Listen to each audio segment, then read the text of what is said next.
आरक्षण था, आरक्षण है और आरक्षण रहेगा, ये अखिलेश यादव कह रहे हैं। आरक्षण कोई खैरात नहीं है, ये बात चंद्रशेखर आजाद और चिराग पासवान दोनों कह रहे हैं।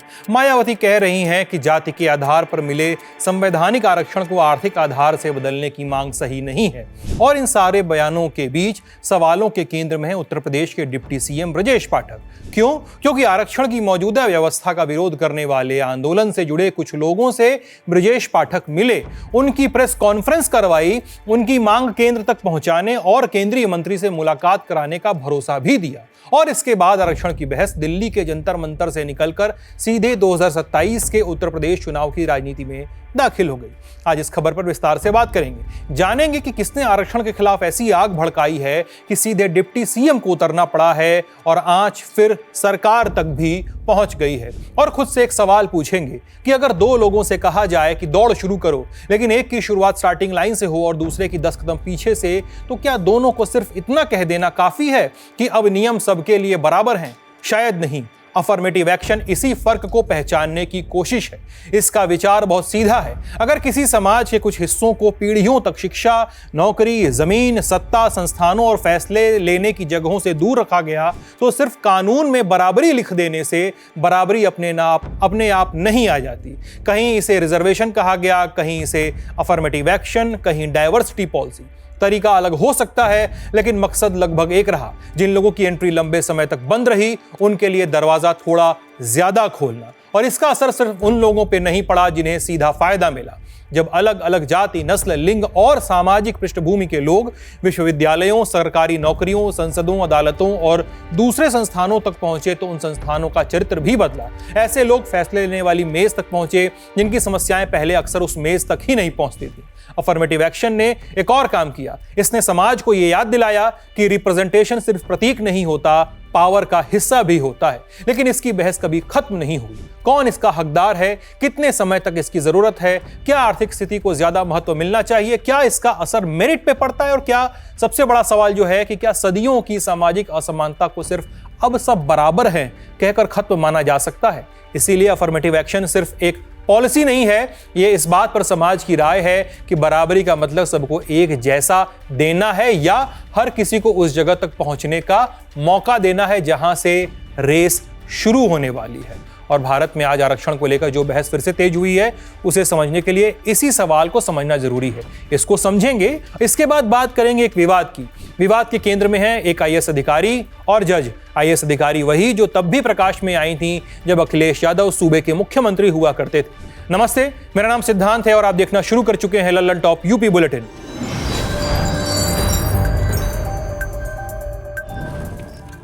आरक्षण पर हो रहे विवाद में अब यूपी उसकी एंट्री हो चुकी है। विवाद को जानने के लिए सबसे पहले घटनाक्रम जानते हैं और उसके लिए ये तस्वीरें देख लीजिए।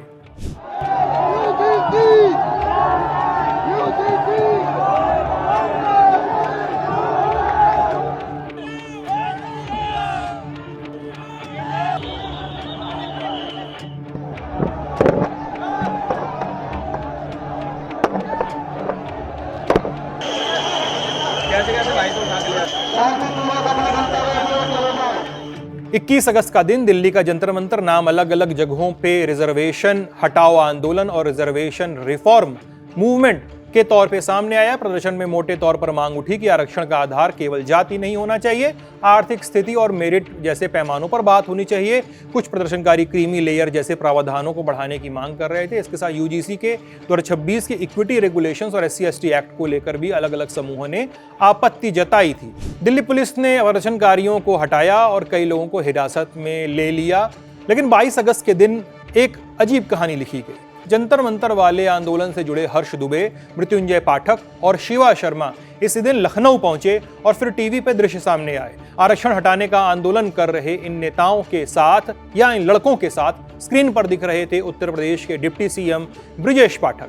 सभी पत्रकारों को संबोधित करने बैठे थे। लेकिन इस घटनाक्रम को परिभाषित करने का एक और व्याकरण हो सकता था कि उत्तर प्रदेश सरकार उस मंच का हिस्सा थी जहां से आरक्षण हटाने या उसे संशोधित करने की मांग उठाई जा रही थी।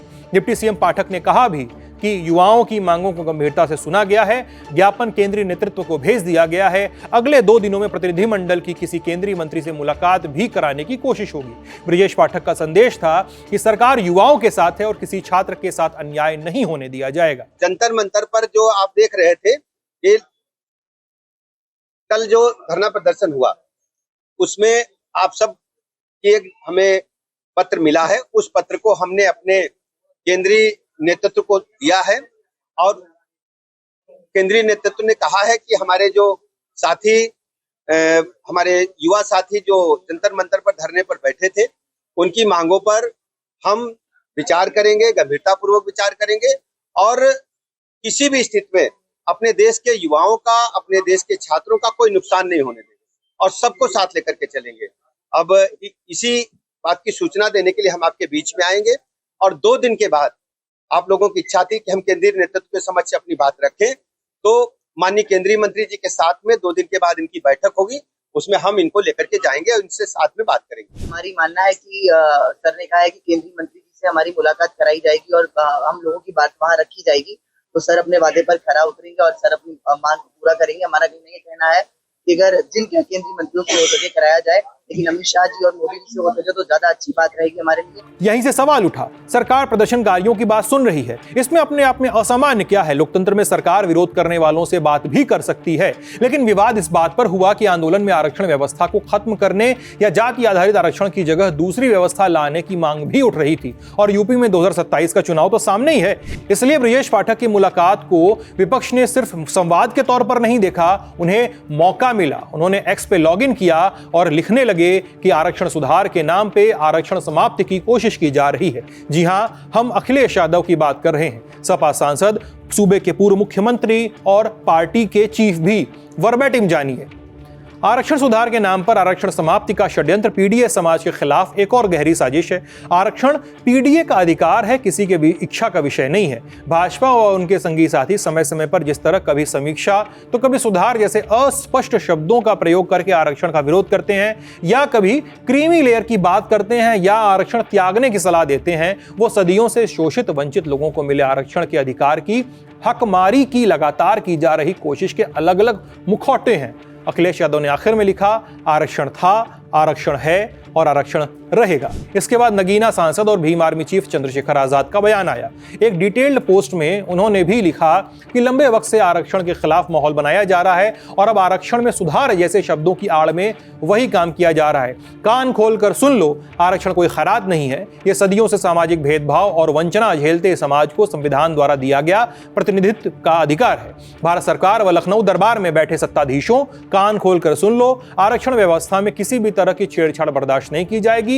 आरक्षण पर हमला यानी सामाजिक न्याय पे हमला है और सामाजिक न्याय से समझौता आजाद समाज पार्टी कांशीराम किसी भी कीमत पे बर्दाश्त नहीं करेगी।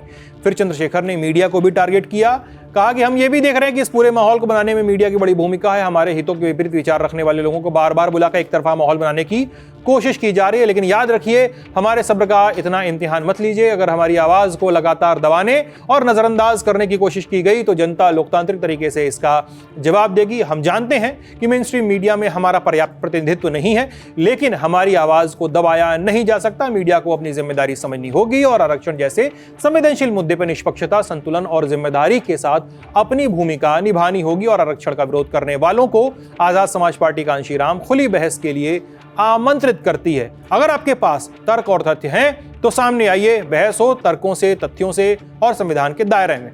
फिर उन्होंने जय भीम, जय भारत, जय मंडल, जय संविधान, जय आरक्षण कह के अपनी बात खत्म की। लेकिन चंद्रशेखर आजाद और आरक्षण समर्थकों की लड़ाई अब सिर्फ बयानों तक सीमित नहीं रही। यूट्यूबर अजीत भारती के खिलाफ दिल्ली में एफआईआर दर्ज हो गई। दिल्ली के नॉर्थ एवेन्यू थाने में आजाद समाज पार्टी के दिल्ली प्रदेश अध्यक्ष बालाक्रम बौद्ध की शिकायत पे मामला दर्ज किया गया। आरोप है कि अजीत भारती ने एक वीडियो में अनुसूचित जाति समुदाय, चंद्रशेखर आजाद और डॉक्टर भीमराव अंबेडकर को लेकर जाति सूचक और अपमानजनक टिप्पणियां की। रिपोर्ट्स के मुताबिक मामले में SC/ST एक्ट के साथ IT एक्ट और BNS की अन्य धाराएं लगाई गई हैं। विवाद कैसे हुआ? एक सोशल मीडिया यूजर ने अजीत भारती की बहन को लेकर टिप्पणी की थी और कहा कि अपनी बहन की शादी चंद्रशेखर आजाद से करवा दो तो आरक्षण खत्म हो जाएगा। अजीत भारती ने इस सवाल के जवाब में जिस भाषा का इस्तेमाल किया उसे लेकर आजाद समाज पार्टी की तरफ से शिकायत की गई। शिकायतकर्ता का आरोप कि टिप्पणी केवल यूजर तक सीमित नहीं थी, बल्कि उसमें चंद्रशेखर आजाद और अनुसूचित जाति समुदाय को जातिगत तरीके से अपमानित किया गया था। हालांकि आरोपी ने, अजीत भारती ने इससे इंकार किया और कहा कि कोई जाति सूचक शब्द का इस्तेमाल नहीं किया, वो अपनी मां और बहन पर की गई टिप्पणी का जवाब दे रहा था। अब इसे मौजूदा आरक्षण के विवाद के संदर्भ में देखिए। 2 दिनों पहले तक अजीत भारती जंतर मंतर पर आरक्षण व्यवस्था में बदलाव की मांग करने वाले प्रमुख चेहरों में दिखाई दे रहे थे। वो सरकार से रिजर्वेशन पे, white paper, quota within quota, creamy layer पे चर्चा और ईडब्ल्यूएस को ज्यादा लाभ देने की मांग कर रहे थे। और अब उसी आंदोलन के बीच चंद्रशेखर आजाद की पार्टी से जुड़े नेता की शिकायत पर उनके खिलाफ SC/ST एक्ट में FIR हुई है। यानी जिस आंदोलन में SC/ST एक्ट तक पर सवाल उठाए जा रहे थे, उसी एक्ट का इस्तेमाल किया गया है एक यूट्यूबर के खिलाफ। आरक्षण की लड़ाई एक और स्तर पे पहुंच जाती है, राजनीति से कानून तक। इस बहस में एक और दिलचस्प आवाज आई चिराग पासवान की। चिराग केंद्र की NDA सरकार में मंत्री हैं, इसलिए उनका बयान विपक्ष से ज्यादा भाजपा के लिए महत्वपूर्ण बन जाता है। चिराग ने साफ कहा है कि आरक्षण किसी की खैरात नहीं है, संवैधानिक अधिकार है, किसी के मांग लेने भर से इसे खत्म नहीं किया जा सकता है। ये आरक्षण किसी के कहने से समाप्त होने वाली चीज नहीं है। आरक्षण किसी को मिल रही खैरात भी नहीं है। आरक्षण एक संवैधानिक अधिकार है और इसके पीछे की सोच ऐसे समाज से आने वाले लोगों को मुख्यधारा के साथ जोड़ने की रही है जिनके साथ किसी ना किसी कारणवश भेदभाव हुआ है।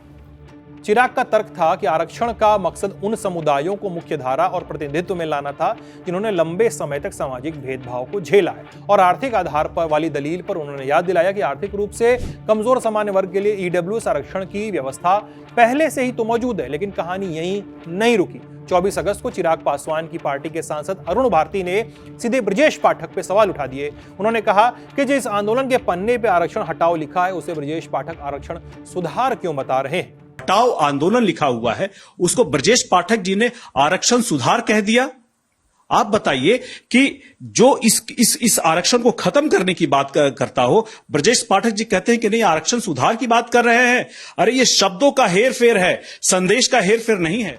और बसपा प्रमुख और सूबे की पूर्व CM मायावती, उन्होंने इस मुद्दे पे 2 तरफा वार किया। पहला वार आरक्षण विरोधी मांग पे, कहा कि SC/ST और OBC समुदायों को मिला आरक्षण सदियों के सामाजिक भेदभाव और वंचना से जुड़ा संवैधानिक प्रावधान है। जाति आधारित आरक्षण को हटाकर केवल आर्थिक आधार पर व्यवस्था बनाने की मांग देश हित में उचित नहीं है। उन्होंने कहा कि आर्थिक रूप से कमजोर सामान्य वर्ग के लिए आरक्षण पहले से मौजूद है। उनका दूसरा निशाना कांग्रेस थी। मायावती ने सवाल किया, जब जंतर मंतर पर आरक्षण के खिलाफ प्रदर्शन हो रहा था, तब राहुल गांधी या कांग्रेस के बड़े नेता वहां जाकर प्रदर्शनकारियों से बात करने क्यों नहीं गए। यानी मायावती ने एक तरफ आरक्षण विरोधियों को घेरा और दूसरी तरफ कांग्रेस को इस मुद्दे पर राजनीतिक छूट उन्होंने नहीं दी। राजनीतिक टिप्पणियां हुई तो आरक्षण को लेकर यूपी सरकार के मंत्री और सुभाषपा प्रमुख ओम प्रकाश राजभर ने अपने तरीके से डैमेज कंट्रोल करने की कोशिश की और ये कहा, अखिलेश जी को न शिक्षा पे बोलने का है क्षमता, ना तो 27% जो पिछड़ों को आरक्षण बंटवारे की बात पर उनकी जबान नहीं खुलती है, ना तो स्वास्थ्य पर उनको बोलने की फुर्सत है, ना तो समाज में सामाजिक समरसता कैसे हो, समाज कैसे आगे बढ़े, इन सब बिंदुओं को छोड़ करके सिर्फ फिजूल की बात अखिलेश जी बोलना सीख लिए हैं और वो जनता के मुद्दों से भटकाते हैं ध्यान और जनता का वोट लेने का प्रयास करते हैं। यानी आरक्षण को लेकर पूरी राजनीति सिर के बल खड़ी हो गई है। जानकार कह रहे हैं कि मंच साझा करके डिप्टी CM ब्रजेश पाठक ने जाने अनजाने में विपक्षियों को यह मौका दे दिया है कि वो बीजेपी को कॉर्नर कर सकें। बीजेपी भी संकट से बाहर निकलने का रास्ता तलाश रही है। अब इसी पूरी कहानी में एक बहुत बड़ा ट्विस्ट है। आंदोलन के जिन प्रतिनिधियों से ब्रजेश पाठक मिले, उन्हें लेकर आंदोलन के अंदर ही इस मुलाकात को लेकर विवाद हुआ है। कई आंदोलनकारियों का कहना है कि डिप्टी CM से मिले हर्ष दुबे पूरे आंदोलन का प्रतिनिधित्व नहीं करते हैं। आदित्य राज सिंह समेत आंदोलन से जुड़े दूसरे लोगों ने सवाल उठाया कि अगर केंद्रीय सरकार से बात करनी थी तो अचानक यूपी के डिप्टी CM के साथ प्रेस कॉन्फ्रेंस क्यों हुई। हर्ष दुबे ने जवाब में कहा कि सरकार को 2 दिन दिए गए हैं, अगर उनकी बात नहीं सुनी गई तो वे दोबारा जंतर मंतर पे जाएंगे। मतलब सरकार और विपक्ष की लड़ाई के बीच आंदोलन खुद भी इसी सवाल में उलझ गया है कि आखिर उसका अधिकृत प्रतिनिधि कौन है। और लखनऊ में मामला सिर्फ नेताओं के बयानों तक सीमित नहीं है। 23 अगस्त को 1090 चौराहे पे सवर्ण मोर्चा से जुड़े 300 से ज्यादा लोग जुटे। यूजीसी नियमों और आरक्षण व्यवस्था के खिलाफ नारे लगे। प्रदर्शनकारियों ने सवर्ण समाज के उन सांसदों और विधायकों की प्रतीकात्मक शवयात्रा भी निकाली जिन पर उन्होंने मुद्दे पर चुप्पी साधने का आरोप लगाया था। और गौर कीजिए, इन प्रदर्शनकारियों ने ब्रजेश पाठक और हर्ष दुबे की वार्ता पे सवाल भी उठाए। कहना था कि पूरे आंदोलन को किसी एक व्यक्ति और सरकार की बातचीत से खत्म मान लेना स्वीकार नहीं किया जाएगा। बहस में बार बार कहा जा रहा है कि आर्थिक आधार पर आरक्षण होना चाहिए, लेकिन भारत में आर्थिक आधार वाला आरक्षण पहले से है, यह तथ्य है। 2019 में आया 103वां संशोधन याद करिए। आर्टिकल 15 और 16 में प्रावधान जोड़े गए कि ईडब्ल्यूएस के लिए अधिकतम 10% आरक्षण का रास्ता इससे तय होगा। देश को मालूम चला कि अफर्मेटिव एक्शन में एक शिफ्ट भी देखने को मिल सकता है। सुप्रीम कोर्ट ने 22 में 3-2 के बहुमत से इस संशोधन की संवैधानिक वैधता को बरकरार रखा। इसलिए मौजूदा विवाद का सवाल सिर्फ इतना नहीं है कि गरीब सामान्य वर्ग को मदद मिले या नहीं, व्यवस्था पहले से मौजूद है। बहस यह है कि क्या SC, ST, OBC को मिले सामाजिक प्रतिनिधित्व वाले आरक्षण के सिद्धांत को बदला जाना चाहिए। आरक्षण विरोधी आंदोलन से जुड़े लोगों का तर्क है कि मौजूदा व्यवस्था में आर्थिक स्थिति, मेरिट और व्यक्तिगत जरूरत को ज्यादा महत्व मिलना चाहिए। इसके जवाब में दलील है कि जाति आधारित सामाजिक भेदभाव और प्रतिनिधित्व की समस्या को सिर्फ आर्थिक गरीबी के बराबर नहीं माना जा सकता। यानी एक तरफ इकोनॉमिक डिसएडवांटेज की दलील है तो दूसरी तरफ हिस्टोरिकल सोशल डिसएडवांटेज और रिप्रेजेंटेशन उसकी दलील है।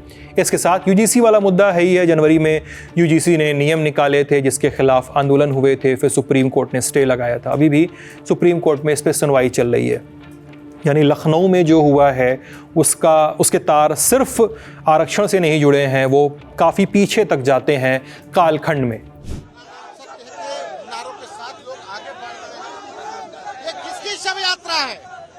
सब यात्रा नरेंद्र मोदी की मारी नीति का विरोध करते हैं और हम लोग राम भरत मिलकर रहेंगे, मोदी को भगाएंगे, भारत बचाएंगे।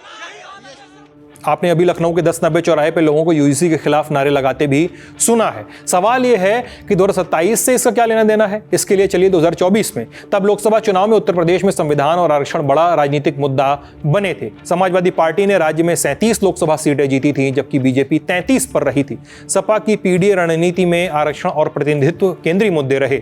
ऐसे में 2027 विधानसभा चुनाव से कुछ महीने पहले अगर बीजेपी सरकार का बड़ा चेहरा आरक्षण व्यवस्था का विरोध करने वाले समूह के साथ प्रेस कॉन्फ्रेंस दिखाई देता है तो अखिलेश और चंद्रशेखर जैसे नेताओं को राजनीतिक अवसर मिलना स्वाभाविक है। लेकिन बीजेपी के लिए दूसरी चुनौती भी है। उसे सामान्य वर्ग के उन लोगों की नाराजगी भी सुननी है जो यूजीसी नियम, SC, ST एक्ट के कथित दुरुपयोग या आरक्षण की मौजूदा संरचना पर सवाल उठा रहे हैं। और उसी एनडीए में चिराग पासवान जैसे नेता हैं जो आरक्षण पर किसी तरह की कमजोरी स्वीकार करने को तैयार नहीं दिखते। वहीं यूपी सरकार के मंत्री और निषाद पार्टी प्रमुख संजय निषाद अपनी ही जाति के लिए आरक्षण की मांग को लेकर बीजेपी सरकार पे लगातार दबाव बना रहे हैं। आंदोलन तक की चेतावनी दे चुके हैं। ये भी कह चुके हैं कि भले ही मंत्री पद ले लो लेकिन मैं ये मांग नहीं छोड़ूंगा। मतलब बीजेपी के सामने समीकरण आसान नहीं है। एक तरफ कुछ जातियों का संतोष है, दूसरी तरफ ओबीसी और दलित आरक्षण की सुरक्षा का सवाल, दूसरी तरफ उनके अपने सहयोगी दल और चौथी तरफ 2024 के लोकसभा चुनाव का अनुभव। इसीलिए ब्रजेश पाठक की एक बैठक इतनी बड़ी खबर बन गई है, क्योंकि अब सवाल सिर्फ ये नहीं है कि आरक्षण होना चाहिए या नहीं, सवाल ये भी है कि आरक्षण की परिभाषा तय कौन करेगा। फिलहाल इतना साफ है, जंतर मंतर से शुरू हुआ विवाद अब लखनऊ पहुंच चुका है और लखनऊ से इसका अगला रास्ता दिल्ली के केंद्रीय नेतृत्व की तरफ जाता है या नहीं, ये देखना जरूरी है। अपडेट्स लल्लन टॉप आप तक लेकर आता रहेगा। फिलहाल अगली खबर, यूपी के आर्डर की आईएएस अधिकारी दुर्गा शक्ति नागपाल एक बार फिर से विवादों के घेरे में हैं। उन पर आरोप है कि उन्होंने एक महिला जज को फोन करके धमकी दी, ट्रांसफर कराने के लिए कहा और उनकी नैतिकता पर सवाल उठाए। दुर्गा शक्ति वही आईएएस अधिकारी हैं जिन्हें मुख्यमंत्री रहते हुए अखिलेश यादव ने सस्पेंड कर दिया था। फिलहाल वो देवी पाटन मंडल की कमिश्नर हैं। दुर्गा शक्ति पर धमकाने और अपने पद का दुरुपयोग करने का आरोप गोंडा की सिविल जज शबीना खान ने लगाया है। जज ने कहा कि अधिकारी ने उन्हें लगातार फोन कॉल की और धमकी दी।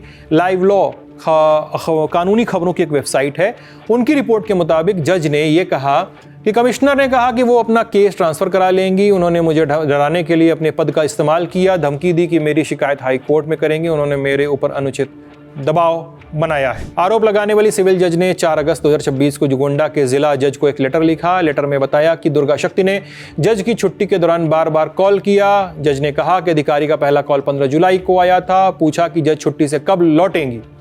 जज शबीना खान के पत्र के मुताबिक आईएएस ने यह भी कहा कि मैं सीनियर आईएएस ऑफिसर हूं, आपने मेरा फ़ोन ना उठाकर बदतमीज़ी की है। अच्छा हुआ कि आपने मुझसे बात कर ली, नहीं तो मैं आपकी शिकायत हाई कोर्ट में करने वाली थी। मुझे तो आपके व्यवहार से ऐसा लग रहा है कि आप जुडिशियल ऑफिसर हैं भी या नहीं। मुझे तो लग रहा है कि कैसे संस्कार हैं आपके।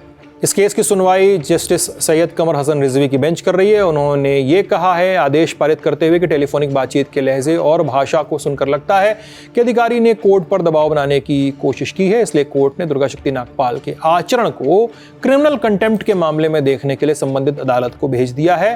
ये हैरान करने वाली बात है कि कोई पक्षकार इस तरह फ़ोन करके अदालत से संपर्क कर सकता है, और वो भी तब जब उस अदालत में कोई मामला पहले से ही चल रहा हो। 27 साल पुराना केस है, सरकारी ज़मीन पे कब्जे का केस है, इसी को लेकर ये बातचीत है। दुर्गा शक्ति नागपाल ने कहा है उन्होंने बस फ़ोन पे इतना पूछा था कि वो छुट्टी से कब लौट रही हैं, केस के संबंध में कोई बात नहीं हुई थी। दुर्गा शक्ति नागपाल वही आईएएस अधिकारी हैं कि जब तत्कालीन मुख्यमंत्री अखिलेश यादव ने साल 2013 में उन्हें सस्पेंड कर दिया गया था। मामला था एक मस्जिद पे कार्रवाई का, लेकिन लोगों ने कहा कि अवैध रेत खनन पर उनके एक्शन से सरकार की नाराज़गी थी। बाद में सस्पेंशन वापस हो गया था, वो सर्विस में, एक्टिव सर्विस में वापस आ गई थी। बाकी ये खबर यहीं तक, आज का शो भी यहीं तक। मिलेंगे कल नई खबरों, तमाम अपडेट्स के साथ। आपको शो कैसा लगा हमें कमेंट सेक्शन में ज़रूर बताइएगा और देखते रहिएगा लल्लन टॉप यूपी। बहुत बहुत शुक्रिया।